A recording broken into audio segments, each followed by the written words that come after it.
Hello friends, स्वागत है आप सभी का हमारे यूट्यूब चैनल पर। फ्रेंड्स, आप कैसे हैं? आई होप आप सभी अच्छे होंगे, स्वस्थ होंगे, अपने काम में व्यस्त होंगे। फ्रेंड्स, आज की वीडियो में हम डीएलएड सेकंड सेमेस्टर के प्रारंभिक शिक्षा के नवीन प्रयास के कुछ महत्वपूर्ण अति लघु उत्तरीय प्रश्न आपको समझाने वाले हैं। तो वीडियो को लास्ट तक जरूर देखें। अगर आप इस चैनल पर नए हैं तो प्लीज़ चैनल को सब्सक्राइब करें और नोटिफिकेशन ऑन करें, जिससे हमारे चैनल की सभी वीडियोज़ का नोटिफिकेशन आप तक आसानी से पहुँच सके। चलिए वीडियो को अब हम शुरू करते हैं।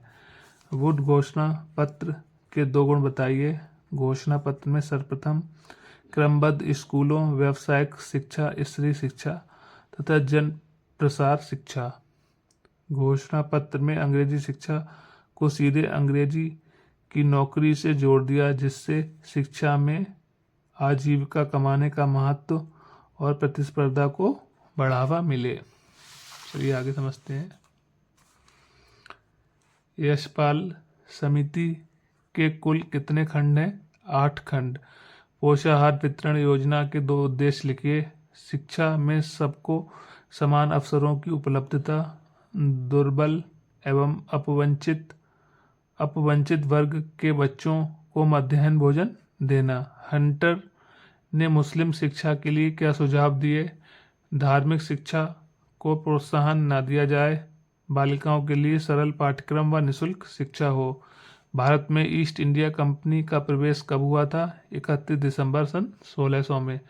धार्मिक शिक्षा के संदर्भ में हंटर आयोग के प्रमुख सुझाव बताइए। धार्मिक शिक्षा को प्रोत्साहन न दिया जाए। किसी उच्च वर्ग की शिक्षा में छनाई का सिद्धांत लागू किया गया था? उच्च वर्ग में। किस वर्ग की शिक्षा में छनाई का सिद्धांत लागू किया गया था? उच्च वर्ग में। नवीन शिक्षा नीति के 2 दोष बताइए। डिजिटल लर्निंग पर फोकस, पूर्व स्नातक कार्यक्रम। आचार्य राममूर्ति समिति की प्रमुख 2 सिफारिशें बताइए। मातृभाषा को स्थान देना चाहिए, स्त्रियों की शिक्षा पर जोर दिया। राज्य शैक्षिक अनुसंधान एवं प्रशिक्षण परिषद के किन्हीं 2 कार्यों को बताइए। प्राथमिक स्तरीय शिक्षकों के लिए सेवा पूर्व एवं सेवारत प्रशिक्षण कार्यक्रम का आयोजन, शोध सर्वेक्षण एवं नवाचार कार्यक्रमों का संचालन। राष्ट्रीय शिक्षक शिक्षा परिषद NCTE की स्थापना कब हुई? 17 अगस्त 1995 को।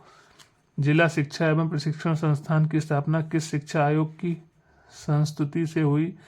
राष्ट्रीय शिक्षा नीति 1986 के द्वारा निर्धारित रणनीति के अंतर्गत अक्टूबर 1987 में प्रत्येक जिला स्तर पर जिला शिक्षा एवं प्रशिक्षण संस्थानों की स्थापना का कार्य प्रारंभ किया। ब्रिज कोर्स से आप क्या समझते हैं? ब्रिज कोर्स यह एक ऐसा कोर्स है जो शिक्षा से अपवंचित या ड्रॉप आउट बच्चों को अथवा ऐसे बच्चों को जो किसी कारण शिक्षा से जुड़ नहीं पाए, उन्हें शिक्षा से जोड़ने के लिए ब्रिज कोर्स कराया जाए। चलिए आगे समझते हैं। स्कूल रेडिनेस कार्यक्रम की विशेषता बताइए। यह कार्यक्रम उन लोगों के लिए है जो कक्षा 1 में सीधे प्रवेश करते हैं। ऑपरेशन ब्लैक बोर्ड परियोजना क्या है? ऑपरेशन ब्लैक बोर्ड योजना के संचालन का उद्देश्य प्राथमिक स्कूलों में पाठ्य सामग्री अथवा शिक्षण उपकरण जैसी न्यूनतम आवश्यक सुविधाओं की व्यवस्था को सुनिश्चित करना है। प्रत्येक विद्यालय में ऑपरेशन ब्लैक बोर्ड के अंतर्गत निम्नवत न्यूनतम सुविधाएं प्रदान की गई हैं। 2 बड़े पक्के कमरे जिनमें सामने बरामदा हो, कम से कम 2 अध्यापकों की नियुक्ति जिनमें यथासंभव 1 महिला होगी, खिलौने, श्यामपट्ट, नक्शे, पुस्तकालय के लिए पुस्तकों तथा शिक्षण अधिगम सामग्री। शिक्षा में अपव्यय एवं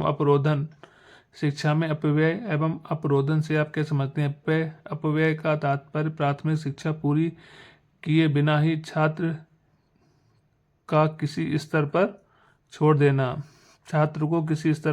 देना। अवरोधन का तात्पर्य एक कक्षा में 1 से अधिक वर्ष तक रुकना है। अपव्यय का तात्पर्य प्राथमिक शिक्षा पूरी किए बिना ही छात्र को किसी स्तर पर छोड़ देना।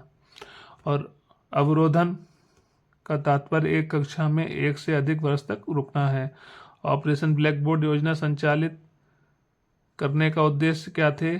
ऑपरेशन ब्लैक बोर्ड योजना का उद्देश्य प्राथमिक स्कूलों में पाठ्य सामग्री एवं शिक्षण उपकरण जैसी न्यूनतम आवश्यक सुविधाओं की व्यवस्था को सुनिश्चित करना था। माध्यमिक शिक्षा आयोग के अध्यक्ष कौन थे?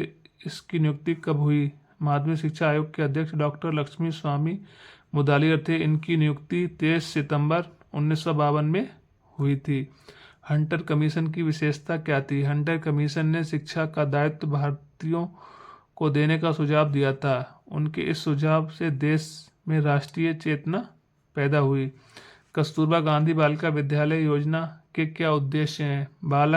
बालिकाओं के प्रति समदृष्टि विकसित करना, बालिकाओं के नामांकन व ठहराव को सुनिश्चित करना तथा बालिकाओं को गुणवत्ता युक्त शिक्षा की उपलब्धता हेतु प्रयास। कस्तूरबा गांधी बालिका विद्यालय योजना कब प्रारंभ की गई? यह योजना 2004-05 में प्रारंभ की गई थी।